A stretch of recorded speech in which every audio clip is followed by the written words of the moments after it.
Chapter 14. Quote, Qui est là? Puck. Paysan, pauvre gens de France. Unquote. King Henry VI. During the rapid movement from the blockhouse, and until the party was deeply buried in the forest, each individual was too much interested in the escape to hazard a word even in whispers. The scout resumed his post in advance, though his steps, after he had thrown a safe distance between himself and his enemies, were more deliberate than in their previous march, in consequence of his utter ignorance of the localities of the surrounding woods. More than once he halted to consult with his confederates the Mohicans, pointing upward at the moon, and examining the barks of the trees with care. In these brief pauses, Heyward and the sisters listened, with senses rendered doubly acute by the danger, to detect any symptoms which might announce the proximity of their foes. At such moments it seemed as if the vast range of country lay buried in eternal sleep, not the least sound arising from the forest, unless it was the distant and scarcely audible rippling of a watercourse. Birds, beast, and man appeared to slumber alike, if indeed any of the latter were to be found in that wide tract of wilderness. But the sounds of the rivulet, feeble and murmuring as they were, relieved the guides at once from no trifling embarrassment, and toward it they immediately held their way. When the banks of the little stream were gained, Hawkeye made another halt, and taking the moccasins from his feet, he invited Heyward and Gamut to follow his example. He then entered the water, and for near an hour they travelled in the bed of the brook, leaving no trail. The moon had already sunk into an immense pile of black clouds, which lay impending above the western horizon, when they issued from the low and devious watercourse, to rise again to the light and the level of the sandy but wooded plain. Here the scout seemed to be once more at home, for he held on his way with the certainty and the diligence of a man who moved in the security of his own knowledge. The path soon became more uneven, and the travellers could plainly perceive that the mountains drew nigher to them on each hand, and that they were, in truth, about entering one of their gorges. Suddenly Hawkeye made a pause, and, waiting until he was joined by the whole party, he spoke, though in tones so low and cautious that they added to the solemnity of his words in the quiet and darkness of the place. "It is easy to know the pathways, and to find the licks and watercourses of the wilderness," he said; "but who that saw this spot could venture to say that a mighty army was at rest among yonder silent trees and barren mountains?" "We are then at no great distance from William Henry?" said Heyward, advancing nigher to the scout. "It is yet a long and weary path, and when and where to strike it is now our greatest difficulty. See," he said, pointing through the trees toward a spot where a little basin of water reflected the stars from its placid bosom, "here is the bloody pond, and I am on ground that I have not only often travelled, but over which I have fought the enemy from the rising to the setting of the sun. Ha! That sheet of dull and dreary water, then, is the sepulchre of the brave men who fell in the contest. I have heard it named, but never have I stood on its banks before. 3 battles we did make with the Dutch Frenchmen in a day," continued Hawkeye, pursuing the train of his own thoughts rather than replying to the remark of Duncan. Footnote: Baron Dieskau, a German in the service of France. A few years previously to the period of the tale, this officer was defeated by Sir William Johnson of Johnstown, New York, on the shores of Lake George. He met us hard by in our outward march to ambush his advance, and scattered us like driven deer through the defile to the shores of Horican. Then we rallied behind our fallen trees, and made head against him, under Sir William, who was made Sir William for that very deed, and well did we pay him for the disgrace of the morning. Hundreds of Frenchmen saw the sun that day for the last time, and even their leader, Dieskau himself, fell into our hands, so cut and torn with the lead that he has gone back to his own country, unfit for further acts in war." "'Twas a noble repulse," exclaimed Heyward, in the heat of his youthful ardor. "The fame of it reached us early in our Southern army." "Ay, but it did not end there. I was sent by Major Effingham, at Sir William's own bidding, to outflank the French, and carry the tidings of their disaster across the portage to the fort on the Hudson. Just hereaway, where you see the trees rise into a mountain swell, I met a party coming down to our aid, and I led them where the enemy were taking their meal, little dreaming that they had not finished the bloody work of the day." "And you surprised them?" "If death can be a surprise to men who are thinking only of the cravings of their appetites. We gave them but little breathing time, for they had borne hard upon us in the fight of the morning, and there were few in our party who had not lost friend or relative by their hands. When all was over, the dead, and some say the dying, were cast into that little pond. These eyes have seen its waters colored with blood, as natural water never yet flowed from the bowels of the earth." "It was a convenient, and I trust will prove a peaceful grave, for a soldier. You have then seen much service on this frontier?" "Ay," said the scout, erecting his tall person with an air of military pride. "There are not many echoes among these hills that haven't rung with the crack of my rifle, nor is there the space of a square mile atwixt the Horican and the river that Killdeer hasn't dropped a living body on, be it an enemy or be it a brute beast. As for the grave there being as quiet as you mention, it is another matter. There are them in the camp who say and think, man, to lie still, should not be buried while the breath is in the body; and certain it is that in the hurry of that evening the doctors had but little time to say who was living and who was dead. Hist! See you nothing walking on the shore of the pond?" "'Tis not probable that any are as houseless as ourselves in this dreary forest." "Such as he may care but little for house or shelter, and night dew can never wet a body that passes its days in the water," returned the scout, grasping the shoulder of Heyward with such convulsive strength as to make the young soldier painfully sensible how much superstitious terror had got the mastery of a man usually so dauntless. "By heaven, there's a human form, and it approaches. Stand to your arms, my friends, for we know not whom we encounter." "Qui vive?" demanded a stern, quick voice, which sounded like a challenge from another world, issuing out from that solitary and solemn place. "What says it?" whispered the scout. "It speaks neither Indian nor English." "Qui vive?" repeated the same voice, which was quickly followed by the rattling of arms and a menacing attitude. "France!" cried Heyward, advancing from the shadow of the trees to the shore of the pond, within a few yards of the sentinel. "D'où venez-vous? Où allez-vous, Dieu si bonheur?" demanded the grenadier, in the language and the accent of a man from old France. "Je viens de le découvrir, et je vais me coucher. Êtes-vous officier du roi?" "Sans doute, mon camarade. Mais prends-tu pour un provincial?" "Je suis capitaine de Chessier." Heyward well knew that the other was a regiment of the line. "J'ai ici, avec moi, les filles du commandant de la fortification." "Aha, tu en es entendu parler." "Je les ai fait prisonniers près à la fois, et je les conduis au général." "Ma foi, madame," "J'en suis fâché pour vous." exclaimed the young soldier, touching his cap with grace.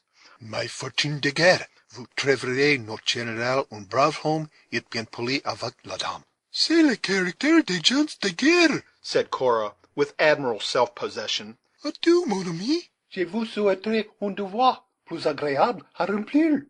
The soldier made a low and humble acknowledgment for her civility, and Heyward adding "Bonne nuit, mon camarade."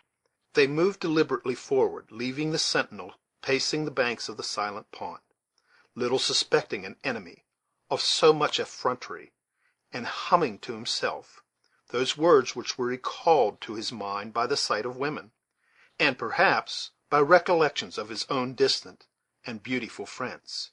Vive le vent, vive l'amour, etc., etc. "'Tis well you understood the knave," whispered the scout, when they had gained a little distance from the place, and letting his rifle fall into the hollow of his arm again. "I soon saw that he was one of them uneasy Frenchers, and well for him it was that his speech was friendly and his wishes kind, or a place might have been found for his bones among those of his countrymen." He was interrupted by a long and heavy groan, which arose from the little basin, as though in truth the spirits of the departed lingered about their watery sepulchre. "Surely it was flesh," continued the scout. "No spirit could handle its arms so steadily." "It was a flesh, but whether the poor fellow still belongs to this world may well be doubted," said Heyward, glancing his eyes around him and missing Chingachgook from their little band. Another groan, more faint than the former, was succeeded by a heavy and sullen plunge into the water, and all was still again, as if the borders of the dreary pool had never been awakened from the silence of creation. While they yet hesitated in uncertainty, the form of the Indian was seen gliding out of the thicket. As the chief rejoined them, with one hand he attached the reeking scalp of the unfortunate young Frenchman to his girdle, and with the other he replaced the knife and tomahawk that had drunk his blood. He then took his wonted station with the air of a man who believed he had done a deed of merit. The scout dropped one end of his rifle to the earth, and leaning his hands on the other, he stood musing in profound silence. Then, shaking his head in a mournful manner, he muttered, "'Twould have been a cruel and unhuman act for a white skin, but 'tis the gift and nature of an Indian, and I suppose it should not be denied. I could wish, though, it had befallen an accursed Mingo, rather than that gay young boy from the old countries." "Enough," said Heyward, apprehensive the unconscious sisters might comprehend the nature of the detention, and conquering his disgust by a train of reflections very much like that of the hunter. "'Tis done, and though better it were left undone, cannot be amended. You see, we are too obviously within the sentinels of the enemy. What course do you propose to follow?" "Yes," said Hawkeye, rousing himself again, "'tis as you say. Too late to harbor further thoughts about it. The French have gathered around the fort in good earnest, and we have a delicate needle to thread in passing them." "And but little time to do it in," added Heyward, glancing his eyes upwards toward the bank of vapor that concealed the setting moon. "And little time to do it in," repeated the scout. "The thing may be done in two fashions, by the help of Providence, without which it may not be done at all." "Name them quickly, for time presses."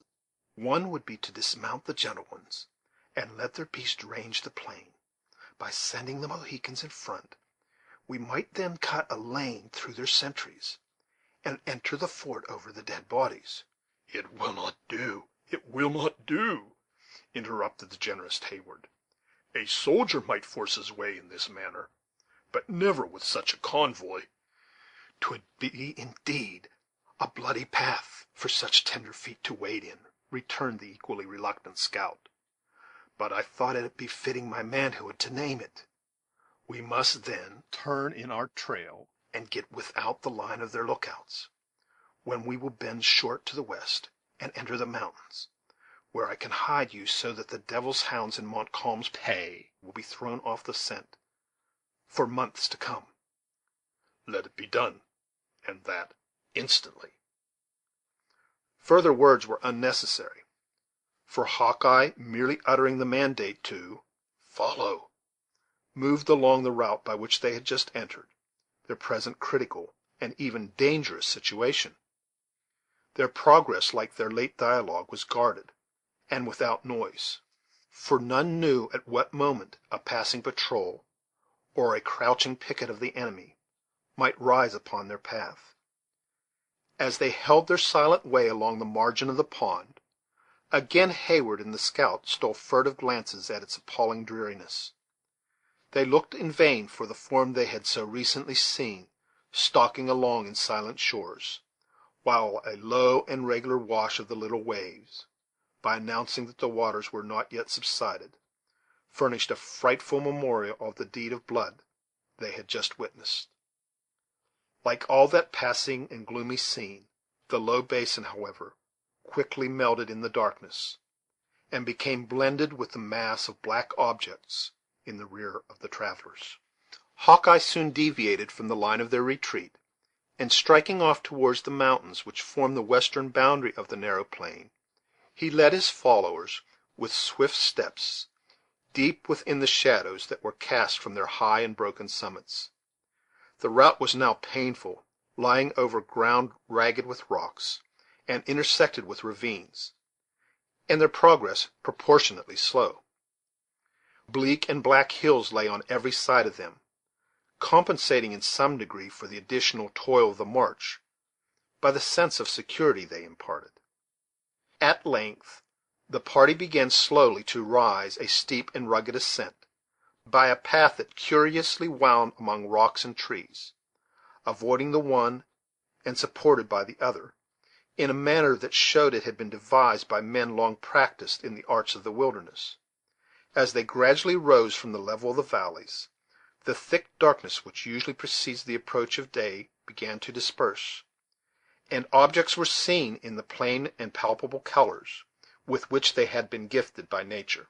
When they issued from the stunted woods which clung to the barren sides of the mountain, upon a flat and mossy rock that formed its summit, they met the morning as it came blushing above the green pines of a hill that lay on the opposite side of the valley of the Horican.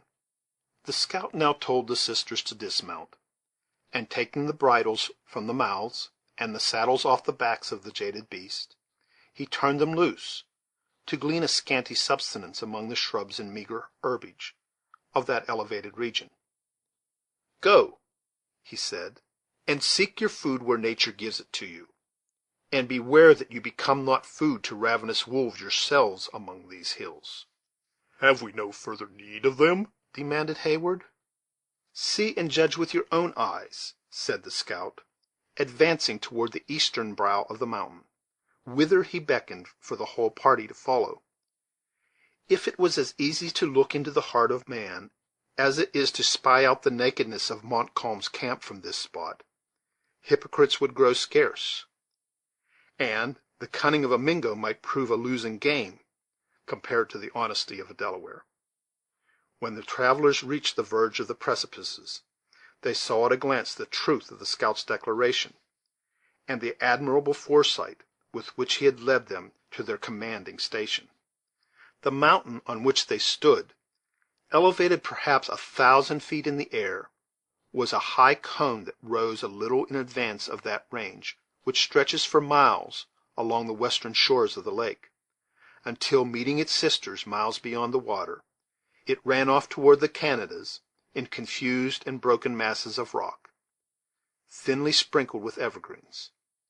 Immediately at the feet of the party, the southern shore of the Horican swept in a broad semicircle from mountain to mountain, making a wide strand that soon rose into an uneven and somewhat elevated plain. To the north stretched the limpid, and, as it appeared from that dizzy height, the narrow sheet of the Holy Lake, indented with numberless bays, embellished by fantastic headlands, and dotted with countless islands.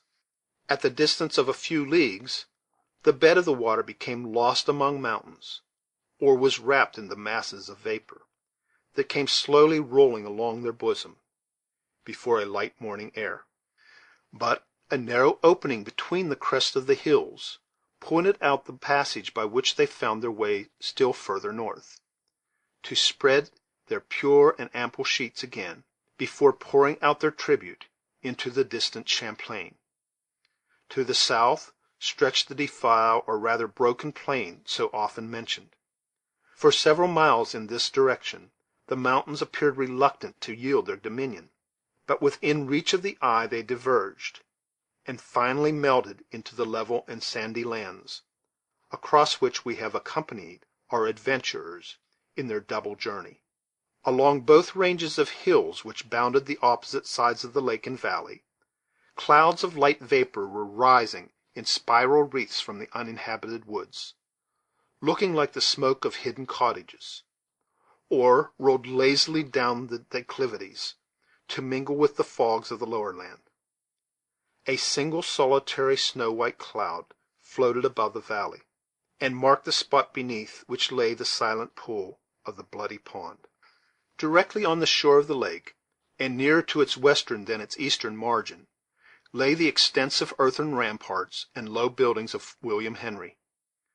Two of the sweeping bastions appeared to rest on the water which washed their bases, while a deep ditch and extensive morasses guarded its other sides and angles. The land had been cleared of wood for a reasonable distance around the work, but every other part of the scene lay in the green livery of nature, except where the limpid water mellowed the view, or the bold rocks thrust their black and naked heads above the undulating outline of the mountain ranges. In this front might be seen the scattered sentinels, who held a weary watch against their numerous foes; and within the walls themselves the travellers looked down upon men still drowsy with the night of vigilance. Toward the southeast, but in immediate contact with the fort, was an entrenched camp, posted on a rocky eminence that would have been far more eligible for the work itself, in which Hawkeye pointed out the presence of those auxiliary regiments that had so recently left the Hudson in their company. From the woods a little further to the south rose numerous dark and lurid smokes, which were easily to be distinguished from the purer exhalations of the springs, and which the scout also showed to Heyward, as evidences that the enemy lay in force in that direction. But the spectacle which most concerned the young soldier was on the western bank of the lake, though quite near to its southern termination, on a strip of land which appeared from this stand too narrow to contain such an army, but which, in truth, extended many hundreds of yards from the shores of the Horican to the base of the mountain, were to be seen the white tents and military engines of an encampment of 10,000 men. Batteries were already thrown up in their front, and even while the spectators above them were looking down, with such different emotions, on a scene which lay like a map beneath their feet, the roar of artillery rose from the valley and passed off in thundering echoes along the eastern hills. "Morning is just touching them below," said the deliberate and musing scout, "and the watchers have a mind to wake up the sleepers by the sound of cannon. We are a few hours too late.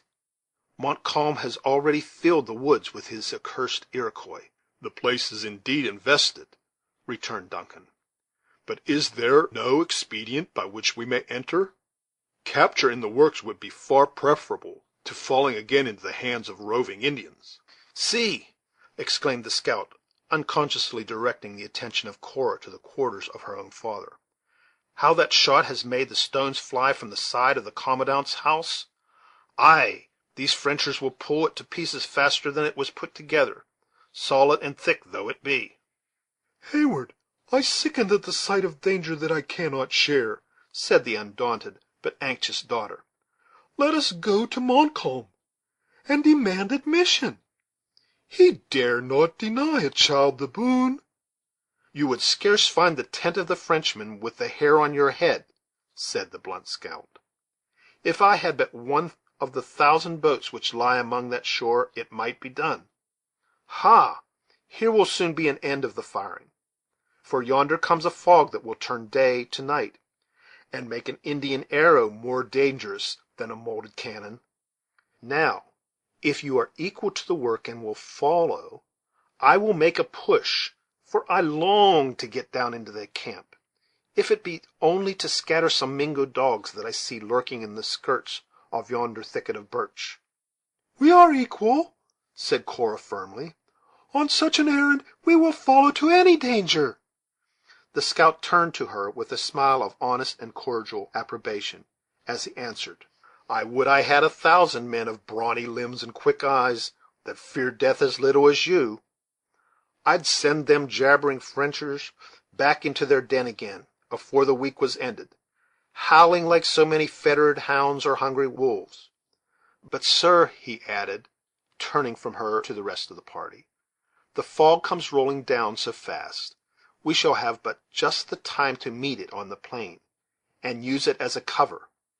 Remember, if any accident should befall me, to keep the air blowing on your left cheeks, or rather, follow the Mohicans. They'd scent their way, be it in day or be it at night." He then waved his hand for them to follow, and threw himself down the steep declivity with free but careful footsteps. Heyward assisted the sisters to descend, and in a few minutes they were all far down a mountain whose sides they had climbed with so much toil and pain. The direction taken by Hawkeye soon brought the travellers to the level of the plain, nearly opposite to a sally port in the western curtain of the fort, which lay itself at the distance of about half a mile from the point where he halted to allow Duncan to come up with his charge. In their eagerness, and favored by the nature of the ground, they had anticipated the fog which was rolling heavily down the lake, and it became necessary to pause until the mist had wrapped the camp of the enemy in their fleecy mantle.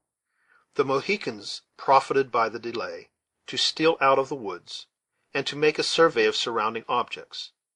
They were followed at a little distance by the scout, with a view to profit early by their report, and to obtain some faint knowledge for himself of the more immediate localities. In a very few moments he returned, his face reddened with vexation, while he muttered his disappointment in words of no very gentle import. "Here has the cunning Frenchman been posting a picket directly in our path," he said, "redskins and whites, and we shall be as likely to fall into their midst as to pass them in the fog." "Cannot we make a circuit to avoid the danger," asked Heyward, "and come into our path again when it is past?"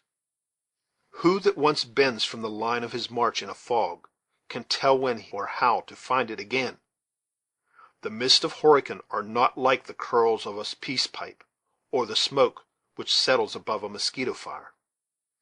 He was yet speaking when a crashing sound was heard, and a cannon ball entered the thicket, striking the body of a sapling and rebounding to the earth, its force much expended by previous resistance. The Indians followed instantly, like busy attendants on the terrible messenger, and Uncas commenced speaking earnestly and with much action in the Delaware tongue. "It may be so, lad," muttered the scout when he had ended, "for desperate fevers are not to be treated like a toothache. Come, then, the fog is shutting in." "Stop!" cried Heyward. "First explain your expectations." "'Tis soon done, and a small hope it is, but it is better than nothing. This shot that you see," added the scout, kicking the harmless iron with his foot, "has plowed the earth in its road from the fort, and we shall hunt for the furrow it has made when all other signs may fail. No more words, but follow, or the fog may leave us in the middle of our path, a mark for both armies to shoot at." Heyward, perceiving that, in fact, a crisis had arrived, when acts were more required than words, placed himself between the sisters, and drew them swiftly forward, keeping the dim figure of their leader in his eye.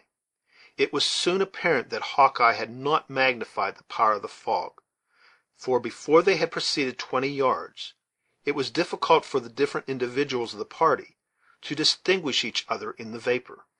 They had made their little circuit to the left, and were already inclining again toward the right, having, as Heyward thought, got over nearly half the distance to the friendly works, when his ears were saluted with the fierce summons apparently within 20 feet of them of "Qui va là?"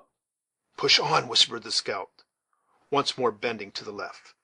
"Push on," repeated Heyward, when the summons was renewed by a dozen voices, each of which seemed charged with menace. C'est moi. cried Duncan, dragging rather than leading those he supported swiftly onward. "Bête, qui moi? Ami de la France." "Tu vas plus later d'un ennemi de la France." Allez, au perdu, j'étais fait, ami du diable. Non, faux camarade, four. The order was instantly obeyed, and the fog was stirred by the explosion of 50 muskets. Happily, the aim was bad, and the bullets cut the air in a direction a little different from that taken by the fugitives, though still so nigh them that to the unpractised ears of David and the two females it appeared as if they whistled within a few inches of the organs. The outcry was renewed, and the order not only to fire again but to pursue was too plainly audible. When Hayward briefly explained the meaning of the words they heard, Hawkeye halted and spoke with quick decision and great firmness. "Let us deliver our fire," he said. "They will believe it a sortie and give way, or they will wait for reinforcements." The scheme was well conceived, but failed in its effects. The instant the French heard the pieces, it seemed as if the plain was alive with men, muskets rattling along its whole extent, from the shores of the lake to the furthest boundary of the woods. "We shall draw their entire army upon us, and bring on a general assault," said Duncan. "Lead on, my friend, for your own life and ours." The scout seemed willing to comply, but in the hurry of the moment, and in the change of position, he had lost the direction. In vain he turned either cheek toward the light air. They felt equally cool. In this dilemma, Uncas lighted on the furrow of the cannon ball, where it had cut the ground in 3 adjacent ant hills. "Give me the range," said Hawkeye, bending to catch a glimpse of the direction, and then instantly moving onward. Cries, oaths, voices calling to each other, and the reports of muskets, which were now quick and incessant, and apparently on every side of them. Suddenly a strong glare of light flashed across the scene. The fog rolled upward in thick wreaths, and several cannons belched across the plain, and the roar was thrown heavily back from the bellowing echoes of the mountain.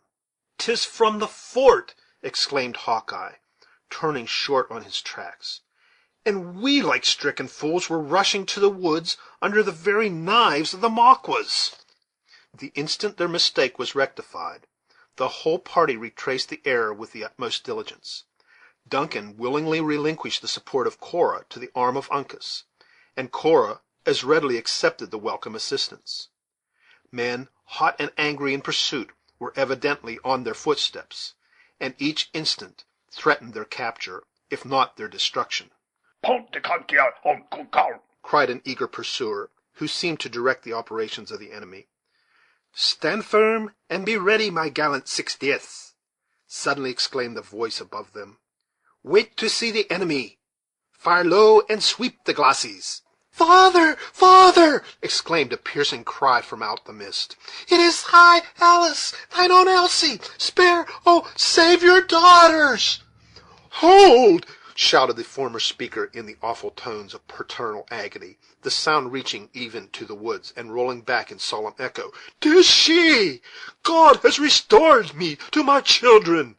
Throw open the sally port in the field, 60ths, to the field. Pull not a trigger, lest ye kill my lambs. Drive off these dogs of France with your steel." Duncan heard the grating of the rusty hinges, and, darting to the spot directed by the sound, he met a long line of dark red warriors passing swiftly toward the glacis. He knew them from his own battalion of the Royal Americans, and, flying to their head, soon swept every trace of his pursuers from before the works. For an instant Cora and Alice stood trembling and bewildered by this unexpected desertion, but before either had leisure for speech, or even thought, an officer of gigantic frame, whose locks were bleached with years of service, but whose air of military grandeur had been rather softened than destroyed by time, rushed out of the body of mist and folded them to his bosom, while large scalding tears rolled down his pale and wrinkled cheeks, and he exclaimed in the peculiar accent of Scotland: "For this I thank thee, Lord. Let danger come as it will, thy servant is now prepared." Chapter 14. This reading by Gary W. Sherwin of Yukon, Pennsylvania, in the autumn of 2007.